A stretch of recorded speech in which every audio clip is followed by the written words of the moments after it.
What's up, ladies and gentlemen? Welcome to the Raw review, I guess, for Captain America: Civil War. Just saw that tonight for the first time.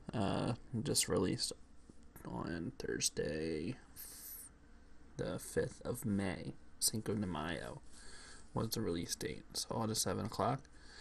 It's now 2:09 a.m., so it's a little couple hours afterwards. Figured I'd do a little bit of a review video podcast kind of thing for you guys. I'm not gonna try not to go too long on this. Sometimes on my videos I go a little bit too long, and maybe that's a bit too much. We're gonna try to be light on the spoilers. Not that there's actually much to spoil in this movie, because honestly, a lot of it was kind of told beforehand.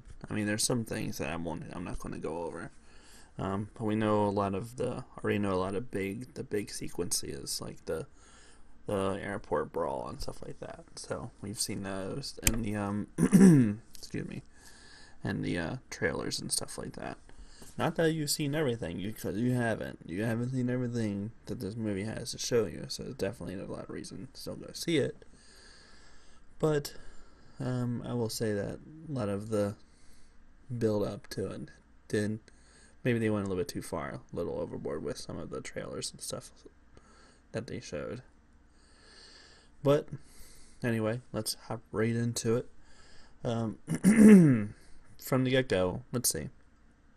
Let me say, Captain America, the superhero, is one of my favorite superheroes. Probably number 2 to Batman. And Captain America: Winter Soldier, the prequel to this, also directed by the Russo brothers,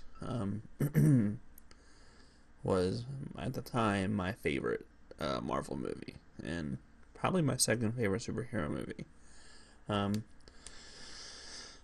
Where does Civil War rank? I'm still deciding whether or not I like it more than Winter Soldier. Or it's definitely number 2 at the very least to Winter Soldier. It's definitely at least my second favorite Marvel movie. Marvel has a lot of great movies, don't get me wrong, but Winter Soldier, to me, took Marvel to the next level. And this it kind of took a step back with Age of Ultron, returning to the Joss Whedon way of doing things. A lot of focus on humor, and which is fine sometimes, but I think in the case of Age of Ultron, it got a little bit in the way of the story that they were trying to tell. And in this, and Civil War, there's some humor, but it doesn't get in the way of things. It doesn't kind of make fun of the characters that they're using, or that they're using to tell the story. So that's nice. Like in Age of Ultron, they kind of bash you over the head with the joke about Captain America using a bad word, and this kind of didn't have anything like that. It kind of respects the characters and their lineage and where they came from and that kind of thing. So that's nice. I'll say this is very much a Captain America movie, even though it does feature a lot of the heroes that you know and love, and has, Tony Stark. Obviously, he plays probably the major antagonist role. There's others, but he's and they try to they do it in a way where you can kind of see where Tony is coming from. He feels guilty over a lot of the things that the Avengers has been involved in, and the catastrophes that have happened, indirectly or directly because of the Avengers. And that kind of sparks the whole idea of the Avengers becoming supervised by the government, the United Nations, actually. And so that leads, of course, into we have Bucky, the Winter Soldier, from Captain America: The Winter Soldier, still in the loose. and something happens where he gets involved, and they want to, the Avengers, Tony Stark and all them want to bring him in. Captain America, he's not down for that, of course. He believes his friend is innocent and all that, so he trying to kind of gets in their way a little bit, and that one thing snowballs to another, and there you go. That's Civil War for you. I'll say this movie has 3 of the best action sequences, I think, of any Marvel movie, including Winter Soldier. You have the chase involving Captain America, Winter Soldier, and Black Panther. That's a fantastic scene, and especially when Cap and Bucky meet for the first time in the movie. It's kind of early in the movie. It doesn't play out too long. They're in an apartment, and there's kind of a battle on the stairs, and that's pretty awesome. Then, of course, there's the airport brawl, which is fantastic. Just a fantastic part. And then there's also when Bucky escapes again. He tries to escape. There's a little bit of story to that, so I'm not going to get into that. But why he's trying to escape and how does he get captured and all that. And then there's the end, the big brawl between Captain America and Iron Man towards the end,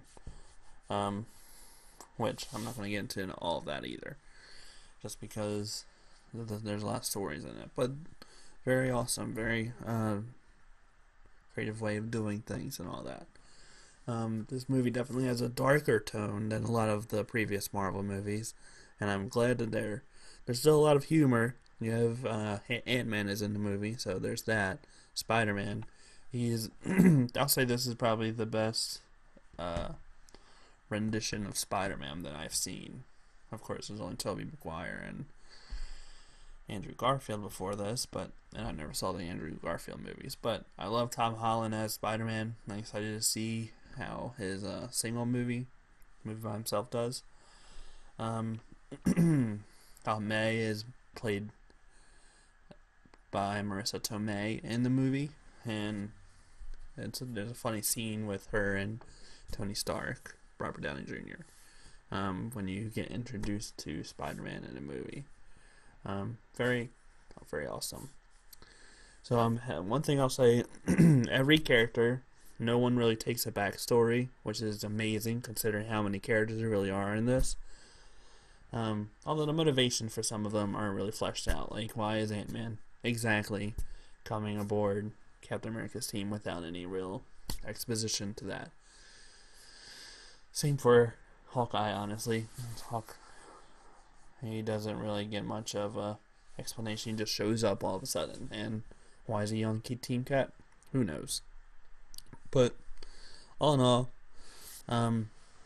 because really a lot of the motivation for Captain America in this movie is to save Bucky. And Clint, he doesn't have any attachment, neither does Ant-Man, to Captain America or Bucky. So why is he exactly helping them out? Who knows? But I mean, a lot of it has to do with the registration, but the registration in this movie is a bit different than, say, the way they do it in the comics. It's not really superhuman registration. It's more of the Avengers is coming under governmental control.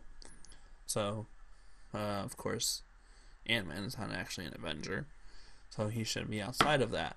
But I don't know. Same thing with the Robert Downey Jr. side. There's some motivational leaps there too, but kind of glossed over. But it's not such a big deal. Of course, the big thing is it's only a 2.5 hour movie. So what you gonna do? So, like I said, in the major action sequences, everybody gets a major part to play. Nobody takes a step back. Ant-Man even is probably like the MVP of the whole airport brawl.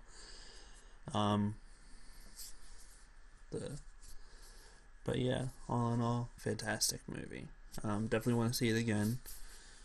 Honestly, this is my second time seeing it, so I want to see. Definitely want to see it another time in theaters before it goes away. At least one more time, maybe even 3 times. We'll see. But yeah, definitely go see it if you are at all on the fence. Make sure you go to the theaters and check it out. If you are at all, MCU fan, even if you're a lapsed fan, even if you're a guy who was like tired of, you didn't really like Age of Ultron, which I know a lot of you didn't. I was kind of like on the fence about Age of Ultron, but even if you didn't like it or were on the fence, this movie makes up for that, definitely. So that's my review. It's like I said, a little bit shorter, 11 minutes. There might be a more spoilerific review on the way. I'm going to try to get some of the other some friends together to kind of sit down and have a little bit of a conversation about the movie. That focuses more on spoilers and everything. But that's my brief review, my thoughts on the Winter Civil War, rather. So what did you guys think? Let me know in the comments. Tweet me at JudgeRaw00 and all that. But anyway, thanks for joining me, and I'll see you guys next time. Sayonara.